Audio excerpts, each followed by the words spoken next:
से दे दी थी। अफसोस है कि आज हमारे साथ ऐसी ज्यादती हो रही है। शुक्रिया। मैं ये कोई बंटवारे की बात नहीं कर रहा, लेकिन हमारे मुस्लिम और हिंदू समाज सब लोगों ने मिलकर के इस देश को आजाद कराने का काम किया था।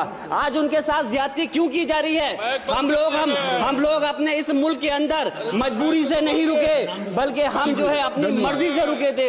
हमारी मुल्क को आजाद कराने में हजारों लाखों मुसलमानों ने शहीद हुए थे। पूरे प्रदेश और मुल्क के अंदर जिस तरह से हमारे लोगों की हिफाजत नहीं की जा रही, एक मॉब लिंचिंग सिर्फ धर्म के नाम पर, अगर कोई मुस्लिम है, ओबीसी है या पिछड़ा समाज का, एससी समाज का है, तो नाम पूछ करके उसकी हत्या कर दी जाती है।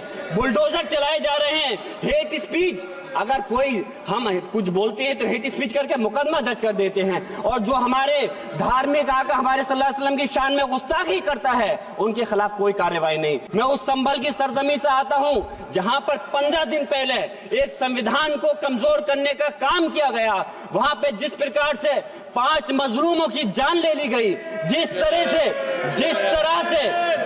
30 से ज्यादा लोगों को गोली मारकर घायल कर दिया गया और 27 से 50 से ज्यादा लोगों के खिलाफ मुकदमा दर्ज किया गया। मैं पूछना चाहता हूं माननीय सभापति जी, ऐसे जुल्म सुबह बेनूर को मैं नहीं मानता, मैं नहीं जानता।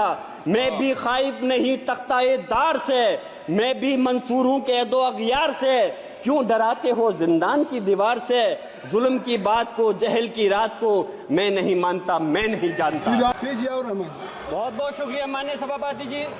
मैं आज यहाँ मजलूमों की आवाज बनकर खड़ा हूँ।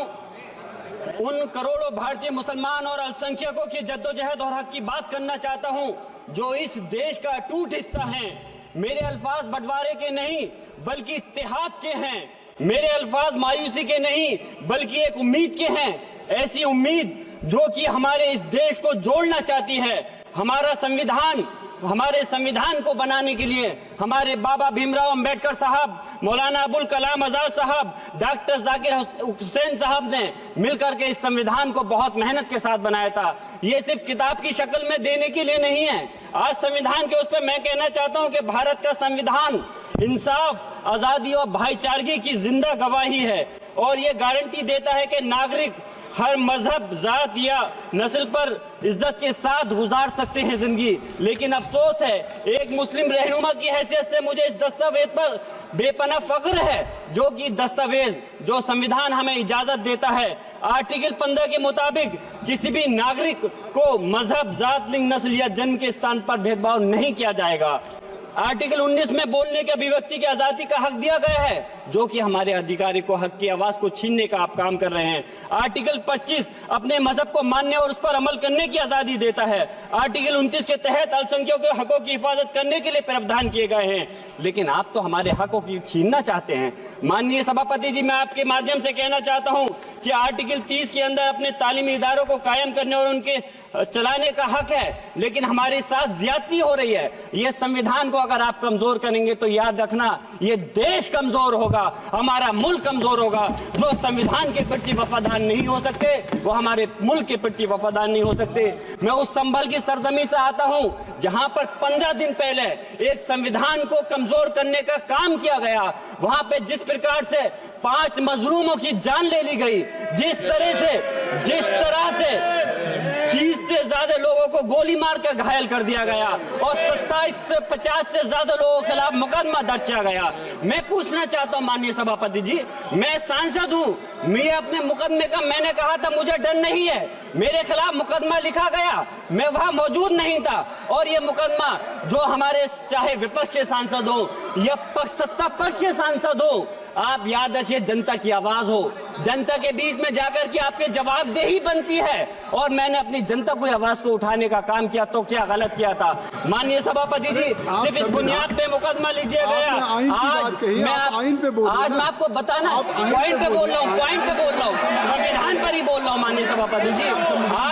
आज मैं चाहता हूँ उन लोगों को इंसाफ मिलना चाहिए जो जिन्होंने ज्यादती की है, उनको सजा मिलनी चाहिए।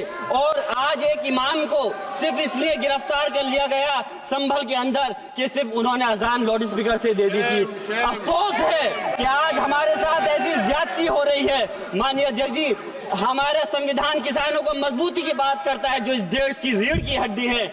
130 किसान जो 10 दिन से ज्यादा समय से जेल में बंद हैं, आप किसानों को हक नहीं दे पा रहे तो किसको हक देने का काम करोगे? मैं अफसोस करता हूँ आज पूरे प्रदेश और मुल्क के अंदर जिस तरह से हमारे लोगों की हिफाजत नहीं की जा रही। एक मॉब लिंचिंग सिर्फ धर्म के नाम पर, अगर कोई मुस्लिम है, ओबीसी है या पिछड़ा समाज का, एससी समाज का है तो नाम पूछ करके उसकी हत्या कर दी जाती है। बुलडोजर चलाए जा रहे हैं। हेट स्पीच, अगर कोई हम कुछ बोलते हैं तो हेट स्पीच करके मुकदमा दर्ज कर देते हैं। और जो हमारे धार्मिक आका हमारे सल्लल्लाहु अलैहि वसल्लम की शान में गुस्ताखी करता है, उनके खिलाफ कोई कार्रवाई नहीं। मेरे पास समय कम है, इसलिए तेजी के साथ में मुझे बोलना पड़ रहा है। माननीय सभापति महोदय जी, ये सवाल बंटवारे का नहीं, बल्कि हम वतनों के लिए, जिनका जमीर मर गया है, उनके जमीर को जिंदा करने के लिए है। हम चाहते हैं इस देश की आजादी, हमारी देश की, सभापति जी बस मैं अपनी बात खत्म कर रहा हूं, 1 मिनट। हमारी देश की आजादी के लिए मैं ये कोई बंटवारे की बात नहीं कर रहा, लेकिन हमारे मुस्लिम और हिंदू समाज सब लोगों ने मिलकर के इस देश को आजाद कराने का काम किया था। आज उनके साथ ज्यादती क्यों की जा रही है? हम लोग अपने इस मुल्क के अंदर मजबूरी से नहीं रुके, बल्कि हम जो है अपनी मर्जी से रुके थे। हमारी मुल्क को आजाद कराने में हजारों लाखों मुसलमानों ने शहीद हुए थे। माननीय सभापति जी, कॉन्क्लूड कर रहा हूँ सिर्फ राजकुमार से